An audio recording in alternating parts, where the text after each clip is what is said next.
안녕하세요. 튜터리 영어 연구소의 튜터리 선생님입니다. 강의식 칼럼을 찍고 있는데 좀 많이 도움이 됐으면 좋겠습니다. 우울이나 또는 위축감을 느낄 때가 많아요. 현대인들은 여기서 벗어날 수가 없죠. 아마 과거인들도 그랬을까요? 현대인들은 조금 더한 것 같습니다. 왜냐하면 인구도 많아졌고 또 비교하고 대조할 수 있는 데이터도 많아졌고 일의 종류도 많아졌고 공부의 종류도 많아졌고, 그러니까 쉽게 얘기하면 할 일이 많아졌기 때문에 거기에서 이제 스트레스가 오는데, 스트레스를 갖다가 구체적으로 표현한 언어가 우울이나 또는 위축감이라는 생각이 좀 듭니다. 그래서 제가 저를 관찰해 보면은 우울하거나 위축할 때는 넘버원이 아마 인간관계가 아닐까 싶습니다. 인간관계가 뜻대로 되지 않을 때가 좀 많죠. 그 다음에 이제 두 번째는 살펴보면은 비교 대조할 때가 좀 그런 생각이 듭니다. 그러니까 남이 자기보다 훨씬 잘났거나 할 때 그때 많이 위축이 좀 되죠. 저도 그런 거 많이 느낍니다. 그 다음에 세 번째가 제가 저를 관찰해 보면은 일이 안 될 때나 또는 이제 공부가 뜻대로 안 될 때, 그때 이제 우울하거나 위축감을 많이 느낍니다. 학생들 같은 경우에도 대부분 요 세 가지에서 벌어진다고 생각합니다. 그럼 우울하거나 위축이 됐을 때 이거 빨리 벗어나야 되는데 탈출을 좀 할 줄 알아야 됩니다. 탈출법이라는 게 이게 별거 아닙니다. 자기를 그동안 어떻게 행동했는지를 관찰을 하고 그 관찰을 벗어나는 거를 법칙을 자기 나름대로 규칙을 만들면 됩니다. 그거를 조금 가르쳐 드리려고 합니다. 물론 저 한 개인의 방법이긴 하지만 이렇게 공유하게 되면은 학생들하고 이 영상을 보시는 분한테는 도움이 좀 되지 않을까 싶습니다. 첫 번째 이제 인간관계는요. 인간관계는 이게 인력으로 물력으로 되는 게 아닙니다. 인력으로 물력으로 절대로 자기 뜻대로 되질 않습니다. 그러니까 이제 저 같은 경우에도 이제 학생들하고 학부모님들한테 상처를 받습니다. 그죠? 왜냐면은 인력으로 물력으로 제 뜻대로 안 되니까. 그래서 이제 지금보다 나이가 많이 어렸을 때는 열받았죠. 뭐 이런 사람들이 다 있어. 그다음에 뭐 이런 학생이 다 있어.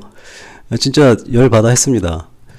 그런데 이제 이게 세월이 흐르다 보니까 어떻게 발전을 했냐면은 인간에 대한 이해로 발전을 했습니다.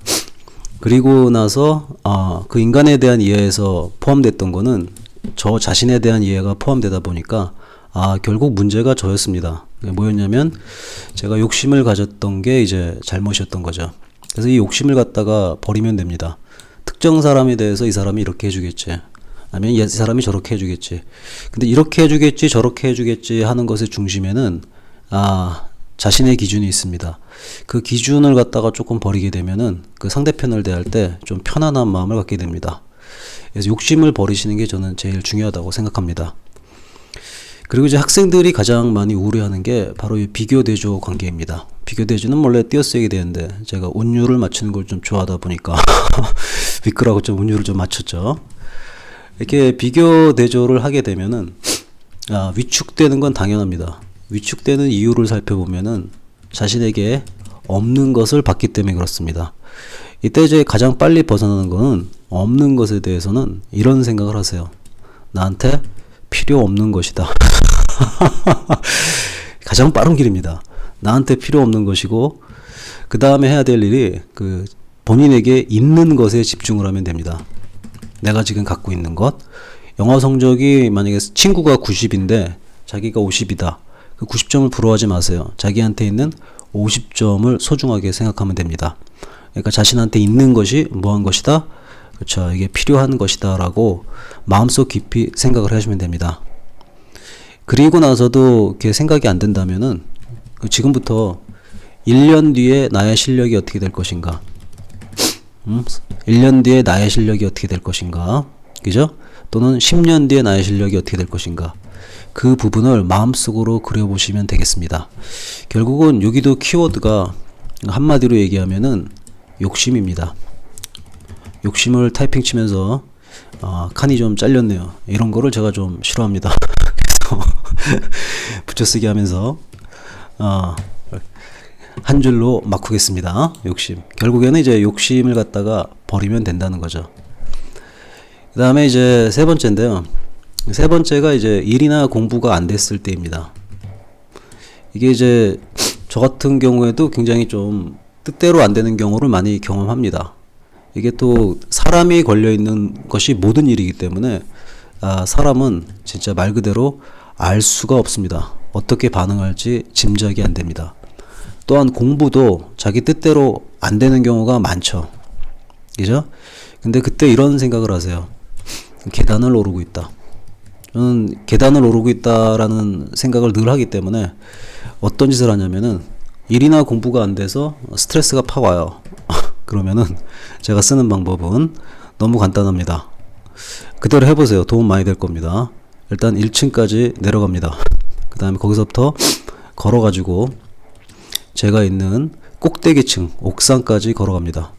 이렇게 천천히 하나 가다 보면은 이게 이제 운동도 되고요. 그러면서 스트레스가 풀리는 거를 느낍니다. 그러니까 별거 아닌 것 같은데 이거를 습관화 시켜야 됩니다. 그러니까 자신만의 규칙을 만들어야 되는 거죠. 결국 일이나 공부도 뜻대로 안 되는 것 때문에 열받거나 우울하거나 위축되는 것도 결국은 욕심 때문에 그렇습니다. 그러니까 이 욕심을 갖다가 부당한 욕심이 아니라 정당한 욕심으로 바꾸게 되면은 우울한 것이나 위축감을 갖다가 탈피할 수 있게 됩니다. 제가 주로 개인적인 경험을 얘기해서 조금 죄송하긴 한데 저는 다 비슷할 것이라고 보기 때문에 도움이 될 것이라고 생각합니다. 도움이 됐으면 좋겠습니다.